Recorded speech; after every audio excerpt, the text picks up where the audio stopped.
Welcome friends, जय भारत जय Hindustan. Friends, in this video we are going to discuss about the third and final Carnatic War।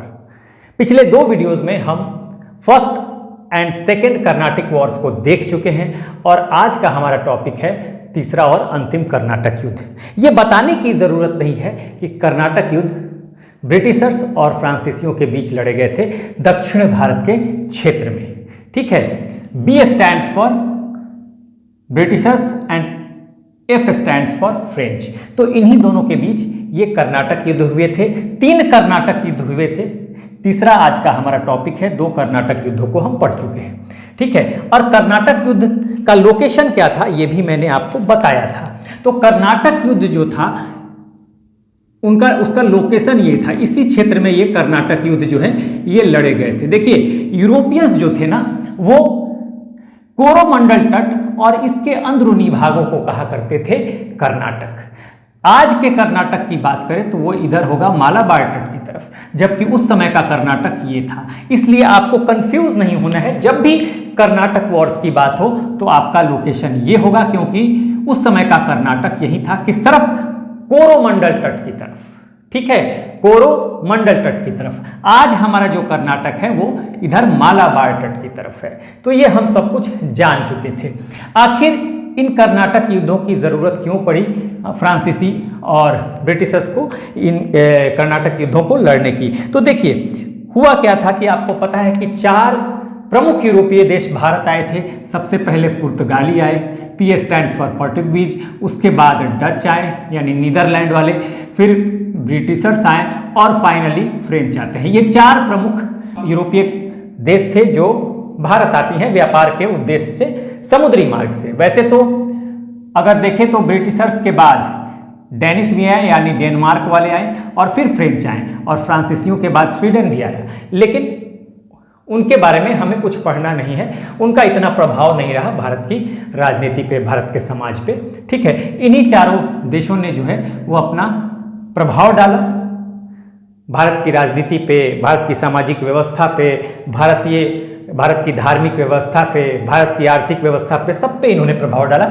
इसीलिए हम इन चारों को ही पढ़ते हैं। देखिए, जब पोर्टुगीज आते हैं सबसे पहले, उसके बाद डच आएंगे, तो डचों ने पोर्टुगीज की शक्ति को भारत में छीड़ कर दिया यानी कि कमजोर कर दिया। उसी तरह से जब ब्रिटिशर्स आए तो इन्होंने डचों की शक्ति को छीड़ कर दिया भारत में।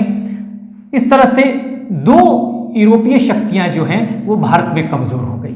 जब 2 यूरोपीय शक्तियां भारत में कमजोर हो जाती हैं तो अब कौन बच जाता है? यही ब्रिटिशर्स एंड फ्रेंच, यही 2 शक्तियां बच जाती हैं। अब ये जो 2 शक्तियां बची, ये दोनों ताकतवर हैं, तो निश्चित है कि ये दोनों भारत में अपना एक छत्र राज्य बनाना चाहेंगी, ये अपना मोनोपोली चाहेंगी यहाँ पर भारत के व्यापार पे, और जो भी इनके मन में उस समय रहा होगा कि आगे चल के इन्हें राजनीतिक रूप से भी प्रभाव डालना है भारत पर। तो अब ये जब 2 शक्तियां रह गई तो इन दोनों में युद्ध जो था वो अवश्यंभावी था, होना ही था। तो इसीलिए कहा जाता है कि भारत में ये दोनों अपने वजूद की लड़ाई लड़ते हैं, अपने अस्तित्व को बचाने की लड़ाई लड़ते हैं। और वो कौन सी लड़ाई है, वो कौन सा युद्ध है? तो वो कर्नाटक युद्ध है। क्योंकि आप देखेंगे कि कर्नाटक युद्ध, जब तीसरा कर्नाटक युद्ध आज हम पढ़ रहे हैं, वो खत्म होते होते फ्रांसीसियों की राजनीतिक जो शक्ति है भारत में वो बिल्कुल खत्म हो जाएगी, और उसके बाद एकमात्र यूरोपीय शक्ति के रूप में जो है ब्रिटिशर्स ही रह जाएंगे भारत में। तो देखिए, ये हमने समझ लिया। 3 कर्नाटक युद्धों को हमें पढ़ना है। कर्नाटक युद्ध के टॉपिक में 2 हम पढ़ चुके हैं, प्रथम और द्वितीय, आज तीसरा पढ़ रहे हैं। लेकिन हम थोड़ा सा अपना कनेक्शन बना लेते हैं, हमने थोड़ा सा इंट्रोडक्शन इसमें दे दिया। तो देखिए, कर्नाटक युद्ध जो हुआ, प्रथम कर्नाटक युद्ध जो था हम पढ़े हुए हैं, 1740 से 1748 तक ये हुआ। ठीक है, और कारण क्या था? तो मैंने बता दिया था कि कारण था ऑस्ट्रिया में, यूरोप में ऑस्ट्रिया है, मैंने बताया था, उत्तराधिकार की समस्या थी। और वहाँ जब उत्तराधिकार की समस्या हुई तो वहाँ पर ये दोनों देश यूरोप में भिड़ते हैं, ब्रिटिशर्स और फ्रांसीसी, और उसका असर फिर भारत में भी दिखाई देगा कि ये यूरोप में भिड़ेंगे तो फिर ये भारत में भी इनमें एक भिड़ंत होती है जो पहले कर्नाटक युद्ध के रूप में आपको दिखता है। और इसमें जो सबसे प्रसिद्ध युद्ध था, एग्जाम में पूछा जाता है, मैंने बता दिया था, वो युद्ध था सेंट थॉमे का युद्ध, सेंट थॉमे का युद्ध। और यह युद्ध खत्म हुआ था एक्स-ला-शापेल की संधि के साथ। ठीक है, ये आपको याद रखना चाहिए। इस युद्ध में हुआ क्या, तो देखिए इस युद्ध में बेसिकली सबसे पहले अंग्रेजों ने इस युद्ध को शुरू किया। उन्होंने कुछ फ्रांसीसी जहाज़ों को बंगाल की खाड़ी में पकड़ लिया, उसको तोड़ दिया, डिबो दिया, जैसा कि कहा जाता है। तो शुरुआत अंग्रेजों ने कर दी। फिर फ्रांसीसियों ने डुप्ले के नेतृत्व में क्या किया कि मद्रास यहाँ पर था। अगर आप देखें तो फ्रांसीसियों ने क्या किया, यहाँ पर मद्रास था, आपको पता है, मैंने बता दिया था।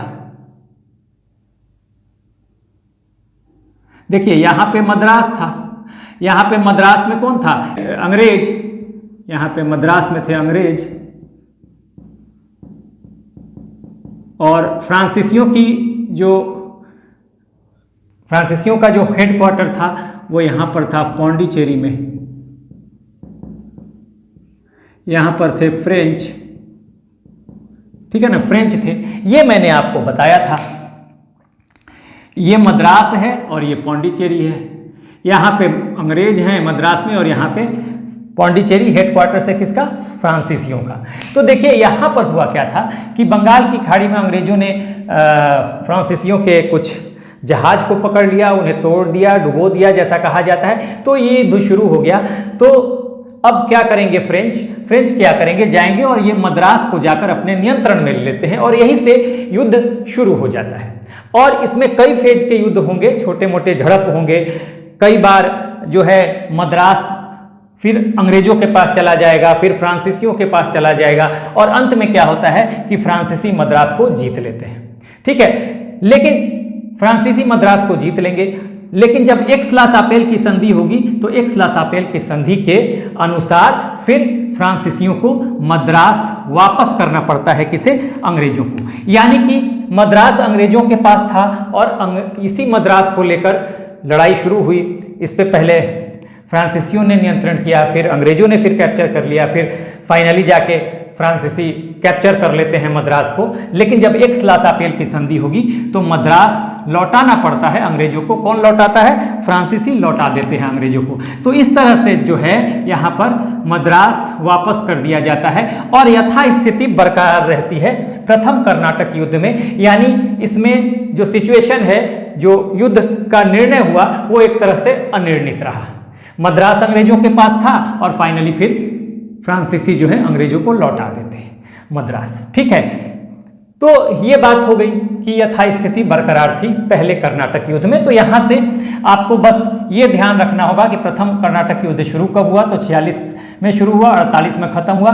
कारण क्या था, कई बार पूछ देता है। तो उत्तराधिकार की समस्या ऑस्ट्रिया में थी, और फेमस वॉर इसमें कौन सा था, तो सेंट थॉमे का वार। सेंट थॉमे मद्रास के निकट है। फेमस वार, फर्स्ट कर्नाटक वॉर का युद्ध का फेमस वॉर कौन था, सेंट थॉमे, या इसी को बैटल ऑफ अड्यार भी कहते हैं, या बैटल ऑफ सेंट थॉमे भी कहते हैं। तो कई बार फर्स्ट कर्नाटक युद्ध को बैटल ऑफ सेंट थॉमे के युद्ध के नाम से भी जाना जाता है। क्यों, क्योंकि फर्स्ट कर्नाटक युद्ध का सबसे प्रसिद्ध युद्ध यही था। कई युद्ध हुए थे उसमें, तो सबसे प्रसिद्ध युद्ध यह था। इसलिए पूछ दिया जाता है कि सेंट थॉमे या बैटल ऑफ अड्यार जो है किस युद्ध से संबंधित है, तो first Karnataka war. First Karnataka war किस संधि के साथ खत्म हुआ, तो एक्स-ला-शापेल। इसमें स्थिति क्या हुई, क्या निर्णय हुआ भाई, तो यथास्थिति बरकरार रही, और मद्रास जो कि अंग्रेजों के कब्जे में था, बाद में फ्रांसीसी उसे अपने नियंत्रण में ले लेते हैं। लेकिन एक्स-ला-शापेल की संधि के अनुसार फिर मद्रास लौटाना पड़ता है फ्रांसीसियों को। किसे लौटाना पड़ता है, अंग्रेजों को। फ्रांसीसी क्या करते हैं, मद्रास जो है अंग्रेजों को लौटा देते हैं, वापस कर देते हैं। तो इस तरह से मद्रास पे लड़ाई शुरू हुई थी। मद्रास अंग्रेजों के पास था, फाइनली मद्रास फिर अंग्रेजों के पास पहुंच जाता है, यथास्थिति बरकरार। फिर जब दूसरा कर्नाटक युद्ध होगा तो इसका समय होगा 1749 से 1754। ठीक है, 1749 टू 1754। और इसमें कारण क्या था, तो उत्तराधिकार की समस्या थी। कहां पे, तो एक तो हैदराबाद और एक कर्नाटक। तो देखिए यहीं पे हैदराबाद है, ये जो है ये हैदराबाद है, इधर हैदराबाद है, ठीक है, ये हैदराबाद है, और नीचे इधर वाला क्षेत्र जो है ये कर्नाटक हो गया। तो इन दोनों जगहों पे उत्तराधिकार की समस्या को लेकर लड़ाई शुरू हुई, और फिर दोनों जो हैं ब्रिटिशर्स और फ्रांस भी इसमें इन्वॉल्व हो गए, ये मैंने बताया था। ठीक है, और इसका जो सबसे फेमस वॉर था, सबसे प्रसिद्ध युद्ध, वो अंबूर का युद्ध। ठीक है, ये अंबूर का युद्ध तो याद रखना चाहिए। फर्स्ट कर्नाटक वार का सबसे फेमस युद्ध सेंट थॉमे या बैटल ऑफ अडियार, और सेकंड कर्नाटक वॉर का जो सबसे प्रसिद्ध युद्ध था वो अंबूर का युद्ध, और इसीलिए सेकंड कर्नाटक वार को कई बार अंबूर के युद्ध के नाम से भी जाना जाता है, क्योंकि इसका प्रसिद्ध युद्ध यही है। फर्स्ट कर्नाटक युद्ध का प्रसिद्ध युद्ध सेंट थॉमे या बैटल ऑफ अडियार। सेंट थॉमे मद्रास के निकट है, और अडियार वहां पे एक नदी है, हाँ, जहां पे सेंट थॉमे है वहीं पे अडियार नदी है, इसलिए उसको बैटल ऑफ अडियार भी कहा जाता है। तो यहां पर सेकंड कर्नाटक वॉर का कारण क्या था? हैदराबाद और कर्नाटक में उत्तराधिकार की समस्या, फेमस वॉर अंबूर। यहां पे क्या हुआ तो देखिए, संधि पांडिचेरी की संधि के साथ यह युद्ध खत्म हुआ, और इसमें क्या हुआ था, निर्णय क्या हुआ, इसमें रिजल्ट क्या रहा? तो देखिए, ये शुरू हुआ था हैदराबाद और कर्नाटक में उत्तराधिकार की समस्या को लेकर। ठीक है, दोनों ब्रिटिशर्स और फ्रांसीसी दोनों अपने अपने कैंडिडेट को, अपने अपने समर्थित कैंडिडेट को हैदराबाद और कर्नाटक का हेड बनाना चाहते थे, यानी कर्नाटक का नवाब बनाना चाहते थे और हैदराबाद का निजाम बनाना चाहते थे। ठीक है, हैदराबाद में निजाम होता था, कर्नाटक में नवाब होता था। ठीक है, तो दोनों अपने अपने समर्थित कैंडिडेट को यहां चाहते थे कि हेड बने हैदराबाद और कर्नाटक में। तो हुआ क्या कि फाइनली देखिए, ये भी अगर देखा जाए तो इस युद्ध का रिजल्ट भी एक तरह से बराबरी पर छूटा, क्योंकि ये युद्ध जब खत्म हुआ पांडिचेरी की संधि के साथ, तो कर्नाटक चला गया ब्रिटिशर्स के पास। मतलब चला गया का मतलब एक तरह से इनडायरेक्टली नियंत्रण हो गया ब्रिटिशर्स का। कैसे? क्योंकि ब्रिटिश समर्थित जो कैंडिडेट था वो कर्नाटक का नवाब बन गया, और हैदराबाद में जो नवाब बना वो फ्रेंच समर्थित कैंडिडेट बन गया, वो मैं बता चुका हूं। ठीक है, यहां पे हैदराबाद में फ्रेंच समर्थित जो कैंडिडेट है वो नवाब बन गया। तो इस तरह से एक राज्य पे ब्रिटिशर्स का नियंत्रण हो गया, आप इसको इनडायरेक्ट नियंत्रण कह सकते हैं, क्योंकि इनके समर्थित कैंडिडेट ही यहां पर बैठाए गए। तो कर्नाटक पे इनडायरेक्टली ब्रिटिशर्स का नियंत्रण हो गया, हैदराबाद पे इनडायरेक्टली फ्रांसीसियों का नियंत्रण हो गया। इसलिए यहां भी जो युद्ध रहा वो एक तरह से आप कहेंगे कि बराबरी पर छूटा, दोनों एक एक राज्य लेकर बैठे हुए हैं। उसके बाद इसमें महत्वपूर्ण घटना क्या हुई कि डुप्ले जो गवर्नर था फ्रांसीसियों का भारत में, उसको वापस बुलाया गया। इस पर यह आरोप लगा दिया गया कि लगातार युद्धरत रहने के कारण, लगातार युद्ध में इन्वॉल्व होने के कारण फाइनेंशियल लॉस हो रही है। किसे? फ्रेंच ईस्ट इंडिया कंपनी को।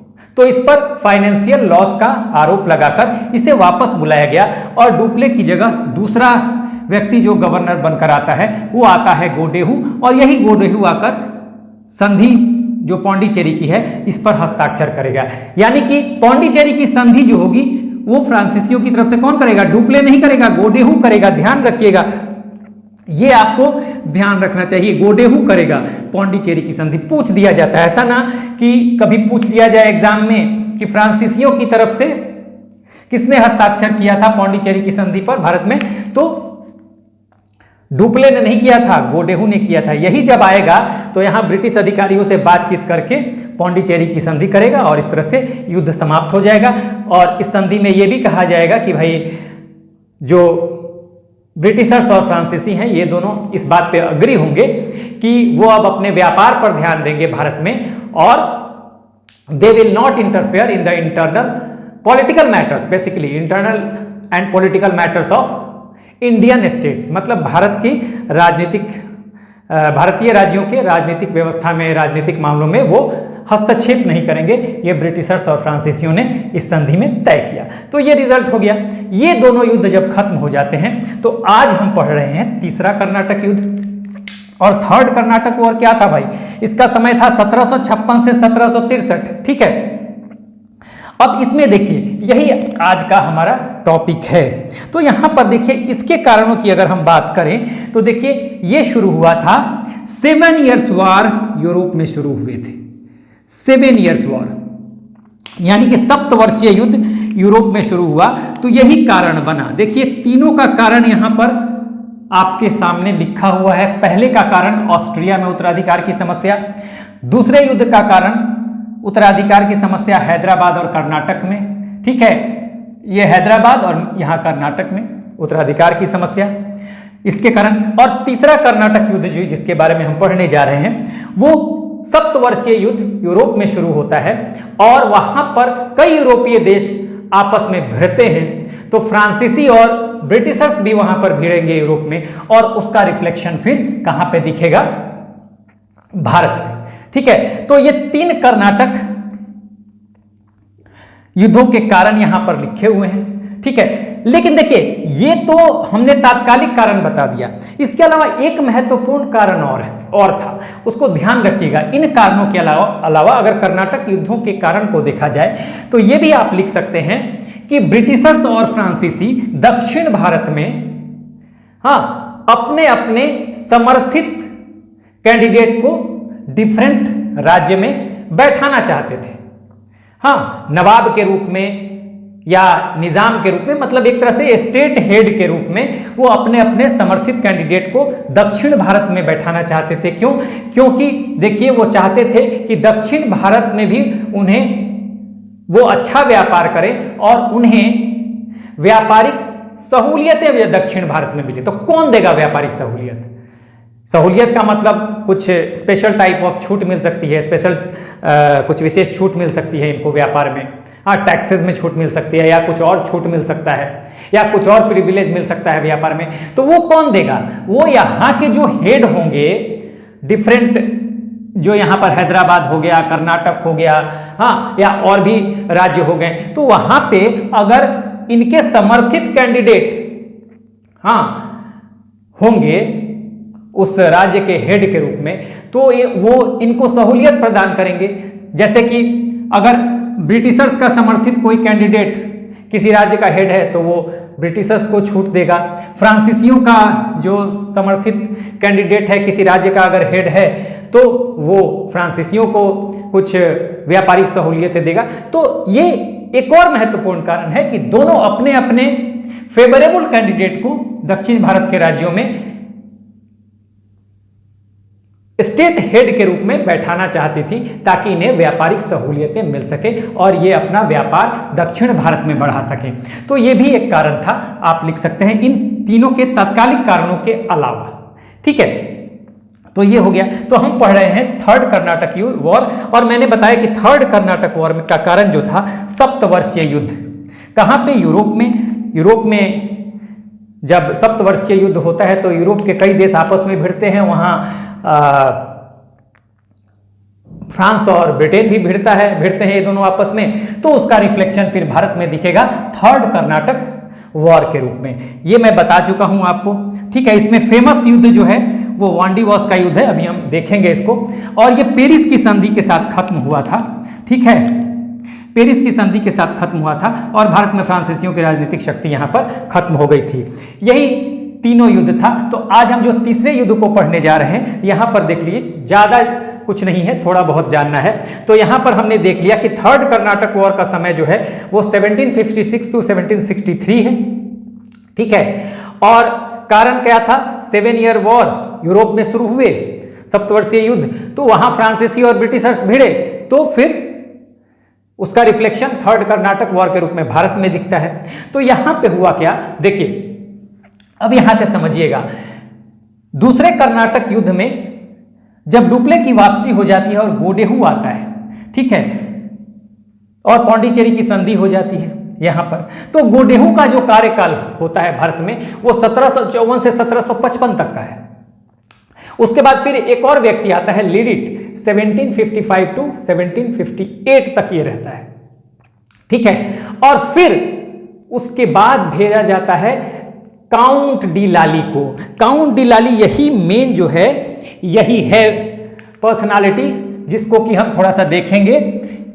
थर्ड कर्नाटक वार में यही गवर्नर बनकर आता है भारत। 1757 में चलेगा समुद्र के रास्ते ये फ्रांस से और पहुंचेगा भारत 1758 में।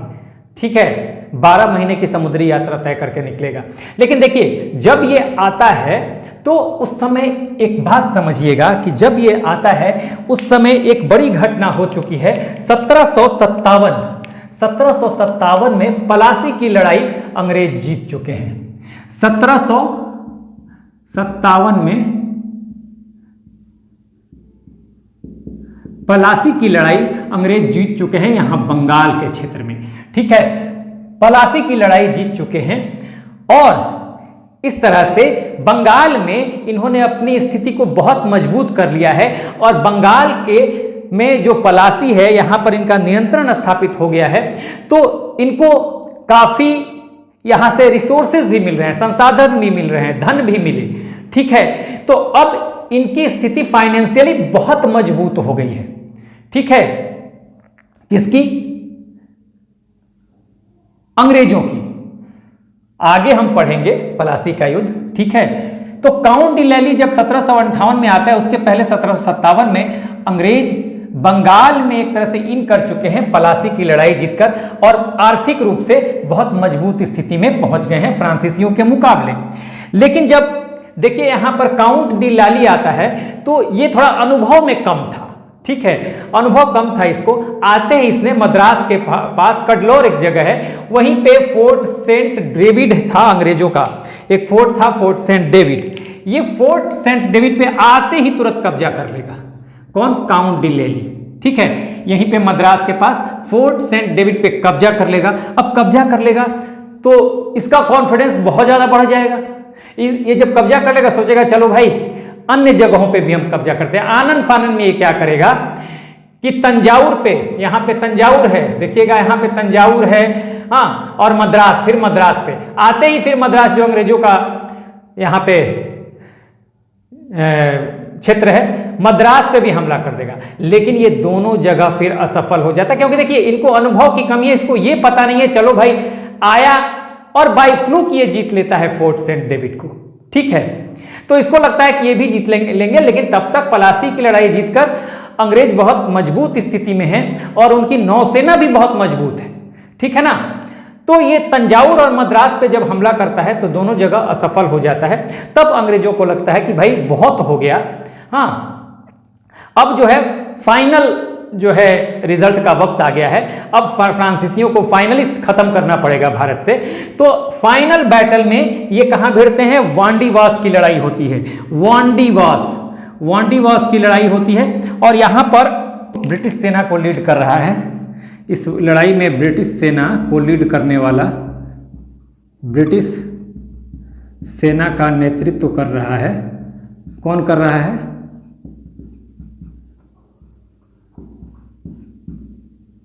सर आयर कूट, ध्यान रखिएगा। इसी के नेतृत्व में वांडीवास की लड़ाई होती है और वांडीवास की लड़ाई में, वांडीवास है कहां? मद्रास और पौंडीचेरी के बीच में पड़ता है वांडीवास, इसी कोरोमंडल तट पे।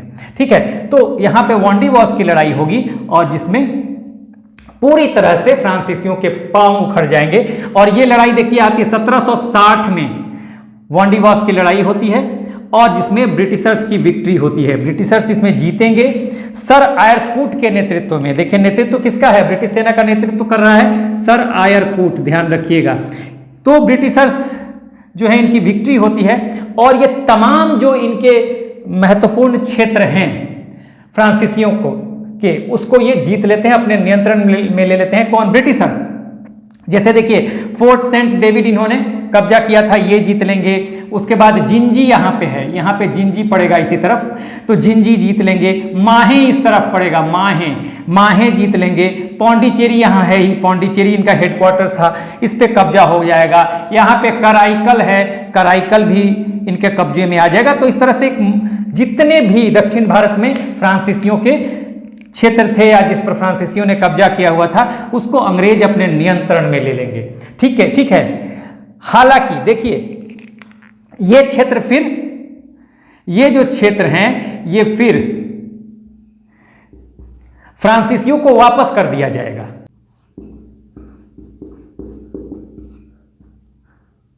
फ्रांसीसियों को, फ्रेंच को हाँ, या फ्रांस को आप लिख लीजिए, फ्रांस को ये वापस कर दिया जाएगा।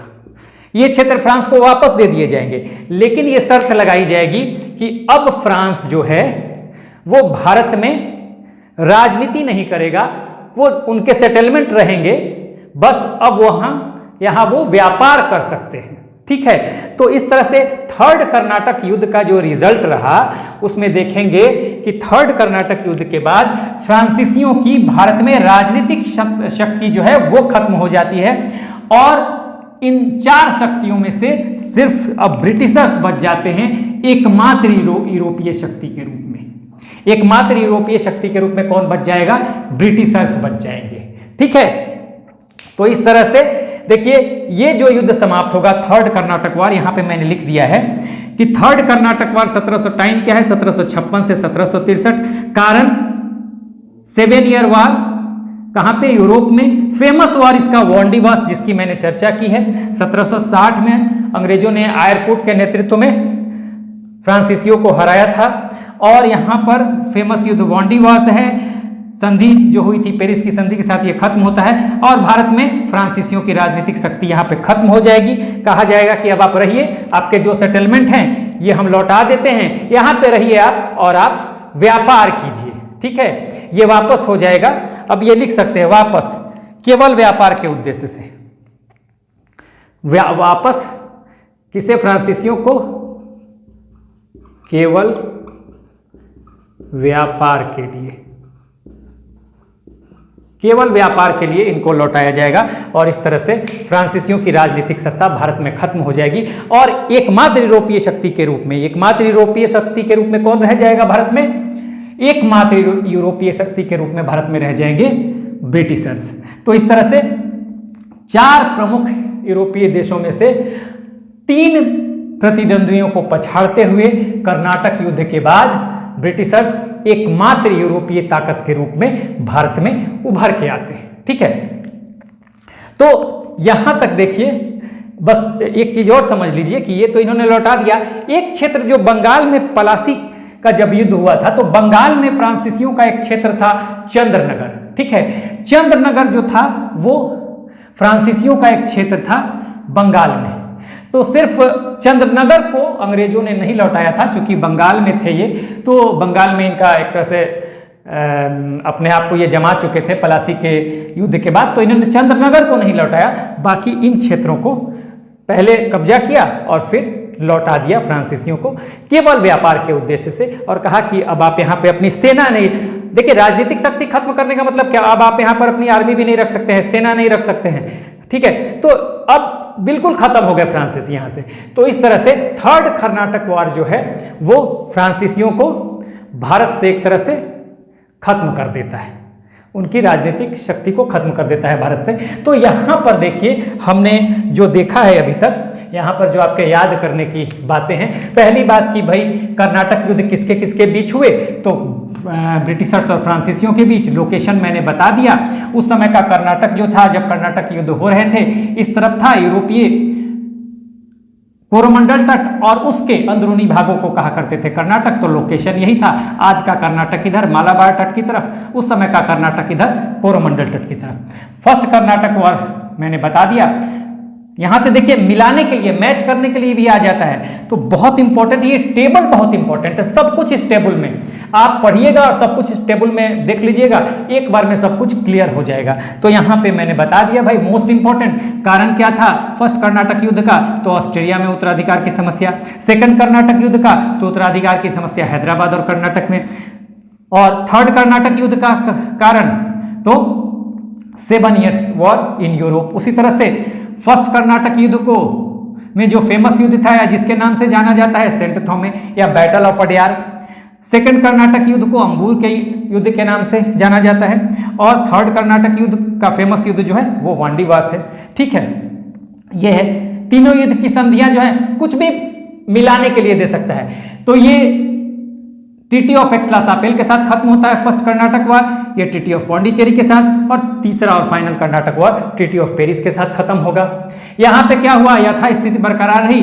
मद्रास जो पहले अंग्रेजों के साथ के पास था, फिर वो फ्रांसीसियों के पास आता है, फिर अंग्रेजों के पास आता है, तो बीच में कई छोटी छोटी झड़पें होती हैं जिसमें मद्रास कभी फ्रांसीसियों के पास कभी अंग्रेजों के पास जाता है, लेकिन फाइनली जो अंग्रेजों का क्षेत्र था मद्रास, वो फाइनली फिर अंग्रेजों के पास चला जाता है पहले कर्नाटक युद्ध में। दूसरे कर्नाटक युद्ध में कर्नाटक पर एक तरह से इनडायरेक्टली ब्रिटेन का नियंत्रण होता है और हैदराबाद पर इनडायरेक्टली फ्रांसीसियों का नियंत्रण होता है। डुप्ले पर फाइनेंशियल लॉस का आरोप लगाया जाता है और डुप्ले को वापस फ्रांस बुला लिया जाता है। उसकी जगह आएगा गोडेहू, आकर ब्रिटिश ऑफिसर से बात करेगा और पौंडीचेरी की संधि पे सिग्नेचर करेगा, पौंडीचेरी की संधि करेगा, और इसी के साथ ये युद्ध सेकंड कर्नाटक वार खत्म हो जाएगा। इसी तरह से आप देखेंगे थर्ड कर्नाटक वार कौन किस संधि से, पेरिस की संधि के साथ खत्म होगा, और यहीं पर फ्रांसीसियों की जो राजनीतिक शक्ति है भारत में हमेशा हमेशा के लिए खत्म हो जाएगी और भारत में एकमात्र यूरोपीय ताकत के रूप में कौन रह जाएगा, ब्रिटिशर्स रह जाएंगे। तो ये यहां से बहुत सारे सवाल, ये देखिए सारे सवाल हैं, क्वेश्चन है। संधियों के बारे में पूछा जा सकता है, फेमस वॉर के बारे में पूछा जा सकता है। ये घटना जैसे डुप्ले की वापसी किस युद्ध के बाद होती है, तो सेकंड कर्नाटक वार के बाद होती है। ठीक है, तो ये सब आप ध्यान रखिएगा। और यहां से वांडीवास का युद्ध आपको पता चल ही गया। वांडीवास का युद्ध किसके नेतृत्व में लड़ा गया अंग्रेजों की तरफ से, तो सर आयरकूट के नेतृत्व में। गोडेहू के बाद लीडिट आता है और लीडिट के बाद काउंट डी लैली आता है। इसी का इंपॉर्टेंट रोल रहा थर्ड कर्नाटक वार में। 1758 में आता है। इसके आने के पहले अंग्रेज बंगाल में बैठ चुके हैं, मैंने बता दिया था प्लासी जीतने के बाद, तो इनकी स्थिति मजबूत हो गई है यहाँ पर बंगाल में। ठीक है, आते आते ये सीधे फोर्ट सेंट डेविड पर कब्जा कर लेता है, जीत जाता है। हाँ, तो कॉन्फिडेंस इसका बढ़ जाता है, तंजावुर और मद्रास पे भी हमला करेगा लेकिन यहाँ असफल रहेगा। उसके बाद अंग्रेज जो है फाइनल वांडीवास की लड़ाई में ये हराएंगे इसको, फ्रांसीसियों को, और वांडीवास की लड़ाई के बाद पूरी तरह से भारत से फ्रांसीसियों का सफाया हो जाएगा। तो एक तरह से देखें तो हमने तीनों कर्नाटक युद्धों को देख लिया।